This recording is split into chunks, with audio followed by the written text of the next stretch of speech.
BNP ছাড়া এই মুহূর্তে বাংলাদেশকে সঠিকভাবে পরিচালনা করতে পারে অভিজ্ঞতা সম্পন্ন এরকম কোনো রাজনৈতিক দল নেই।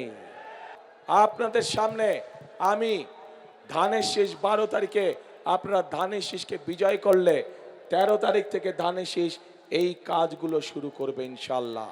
যেই কাজগুলোর কথা আপনাদেরকে বলেছি, এর বাইরে তো দুই জেলার সিরাজগঞ্জ এবং পাবনা জেলার ভেতরে ভেতরে রাস্তাঘাটগুলো নষ্ট হয়ে গিয়েছে, স্কুল কলেজগুলো নষ্ট হয়ে গিয়েছে, ঠিকভাবে শিক্ষক নাই, উপজেলা হাসপাতালগুলো ঠিকভাবে ডাক্তার ওষুধ নার্স নাই, সেগুলোর কাজে ইনশাল্লাহ আমরা হাত দিব। কিন্তু এই কাজগুলো করতে হলে এগুলো তো হচ্ছে বিএনপির পরিকল্পনা, বিএনপি এই কাজগুলো বাস্তবায়ন করবে, কিন্তু জনগণেরও তো একটি পরিকল্পনা থাকতে হবে। আমি আপনাদের কাছে জানতে চাই, আপনাদের কি পরিকল্পনা ভাই?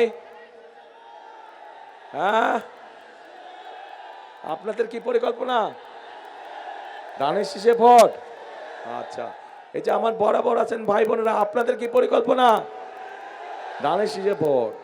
আচ্ছা, আমার বাম দিকে যারা আছেন আপনাদের কি পরিকল্পনা? ধানের শীষে ভোট। আলহামদুলিল্লাহ, কালকে সারা মাঠের সব মানুষের পরিকল্পনা ধানের শীষে ভোট। ইনশাল্লাহ ধানের শীষে ভোট দিব আমরা এবং দেশ গঠনের কাজে হাত দিব আমরা প্রিয় ভাই বোনেরা। কারণ দেশ আমাদেরকে অনেক দিয়েছে। এই দেশের জন্য 1971 সালে লক্ষ শহীদ জীবন উৎসর্গ করেছে এই দেশের স্বাধীনতা অর্জন করার জন্য। 2024 সালের 5ই আগস্ট, জুলাই মাসে বহু মানুষ নিজের জীবন উৎসর্গ করেছে সেই স্বাধীনতাকে রক্ষা করার জন্য। আমরা একবার স্বাধীনতা রক্ষা করেছি, পরবর্তীতে আমরা সেই অর্জন করেছি স্বাধীনতা 71 সালে, 2024 সালে আমরা সেই স্বাধীনতাকে রক্ষা করেছি। এখন আমাদের সেই স্বাধীনতাকে প্রিয় ভাই বোনেরা অর্থবহ করে তুলতে হবে। কার জন্য অর্থবহ করে তুলতে হবে? বাংলাদেশের মানুষের জন্য আমাদেরকে অর্থবহ করে তুলতে হবে। প্রিয় ভাই বোনেরা, এই যে আপনারা লক্ষ লক্ষ মানুষ যে আজ এখানে একত্রিত হয়েছেন, আজ আপনাদের সামনে দাঁড়িয়ে আমি হয়তো প্রতিপক্ষ সম্পর্কে অনেক কথা বলতে পারতাম, আপনারাও হয়তো জোরে জোরে হাততালি দিতেন, কিন্তু তাতে কি আপনাদের কোনো লাভ হতো? লাভ হতো না।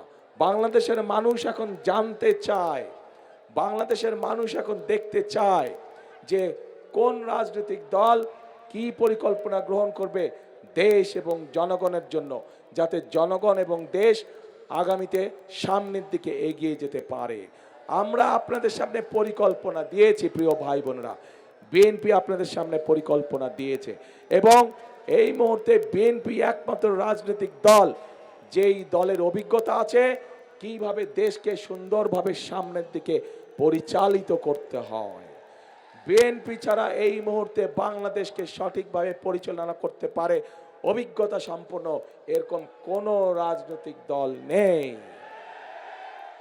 কাজেই প্রিয় ভাই বোনেরা, মানুষ তার উপরেই ভরসা করে যার অভিজ্ঞতা আছে, মানুষ তার উপরে ভরসা করে যার উপরে ভরসা করা যেতে পারে, মানুষ তার উপরেই ভরসা করে যে মানুষকে বিপদের সময় ফেলে রেখে চলে যায়নি। এবং এই সব গুণ একমাত্র বিএনপির ভিতরেই আছে প্রিয় ভাই বোনেরা।